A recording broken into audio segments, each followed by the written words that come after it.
అందరికీ నమస్కారం. Welcome to Sandhya kitchen India. ముందుగా అందరికీ దీపావళి శుభాకాంక్షలు.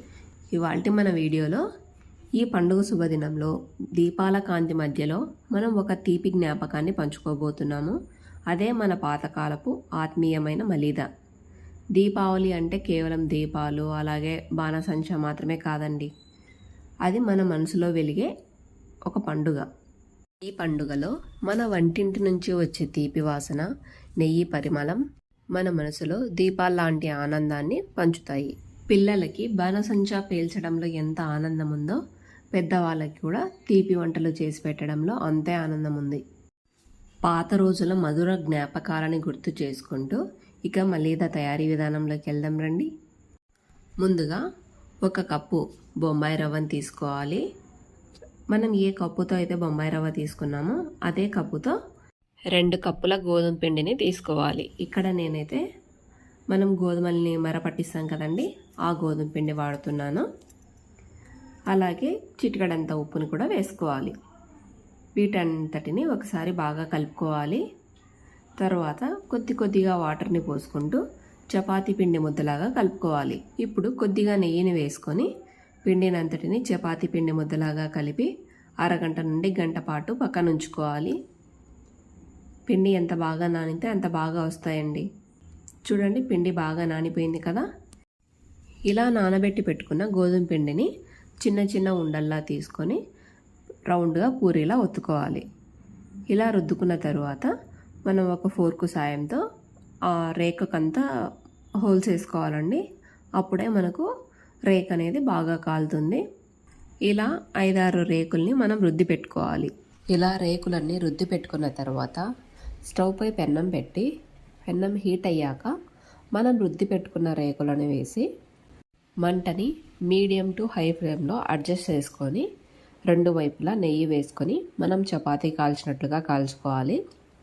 మంటని హై ఫ్లేమ్లో పెట్టి కాల్చకూడదండి, మీడియం ఫ్లేమ్లోనే పెట్టి కాల్చుకోవాలి.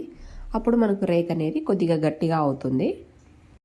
ఇలా మనకు రేక్ గట్టిగా కాల్చుకుంటేనే మనం గ్రైండ్ చేసినప్పుడు మనకు పొడిగా వస్తుందండి. అదే మనకు చపాతీ అనేది మెత్తగా ఉంటే మనం గ్రైండ్ చేసినప్పుడు ముద్దగా అవుతుంది కదండి. అలా కాకుండా రేకుని గట్టిగా కాల్చుకోవాలి.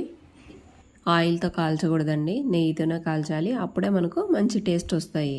ఇలా చపాతీలన్నింటినీ కాల్చి పెట్టుకున్న తర్వాత వీటంతటిని చిన్న ముక్కలుగా తుంచుకోవాలి. ఇవన్నీ చల్లారిన తర్వాతనే తుంచుకోవాలండి. ఇలా తుంచి పెట్టుకున్న తర్వాత ఒక బౌల్లోకి వేసుకోవాలి.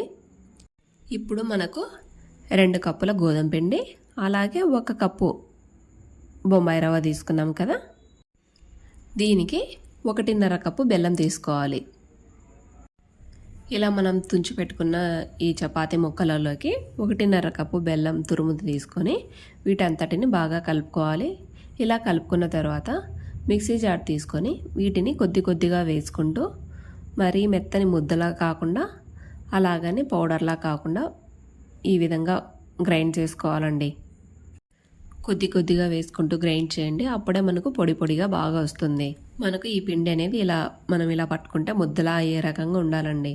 మనం వీటిని ఇలా లడ్డులా చేసుకొని అయినా తినచ్చు, లేదు అంటే మనం పొడిగా పెట్టుకొని 1 కప్పులో వేసుకొని స్పూన్తో అయినా తీసుకొని తినచ్చండి. మనం ఎలా కావాలంటే అలా చేసుకోవచ్చు.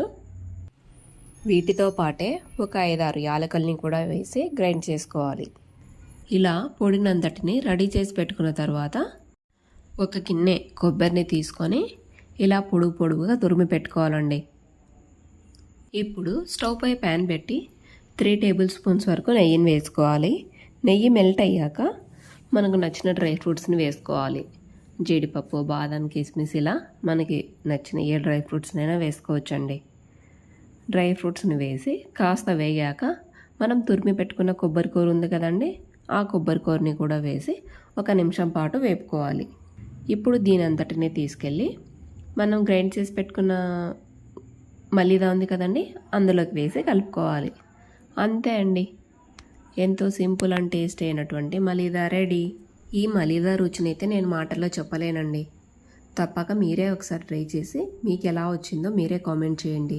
ఈ మలీదానైతే పూర్వం మన నానమ్మలు, అమ్మమ్మలు మిగిలిన చపాతీలు ఉంటాయి కదండి, వాటితో చేసి పెట్టేవాళ్ళు. కానీ అక్కడ ఏమంటే నెయ్యి వాడకుండా ఆయిల్ వాడింటారు కాబట్టి అది అంత రుచిగా ఉండేది కాదు. ఇప్పుడు మనం ఇక్కడ నెయ్యి వాడుతున్నాం కాబట్టి చాలా రుచిగా ఉంటుందండి. ఇలా మన సాంప్రదాయ వంటలైన పాతకాలపు వంటల్ని మర్చిపోకుండా అప్పుడప్పుడు మనం చేస్తూ ఉంటే మన పిల్లలకు కూడా తెలుస్తాయి కదండి. గ్రామీణ ప్రాంతాలలో అయితే పీర్ల పండగ కావచ్చు, అలాగే దస్తగిరి స్వామికి, ఇంకా దర్గాకి ఇలా ఈ మలీదాని నైవేద్యంగా సమర్పిస్తారు.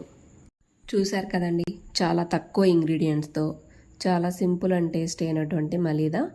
తప్పక మీరు ఒకసారి ట్రై చేసి మీకు ఎలా వచ్చిందో కామెంట్ చేయండి. మీరు తిన్న మీ అనుభూతిని కూడా షేర్ చేయండి. Thanks for watching my video. Please like, share and subscribe to my channel. Thank you.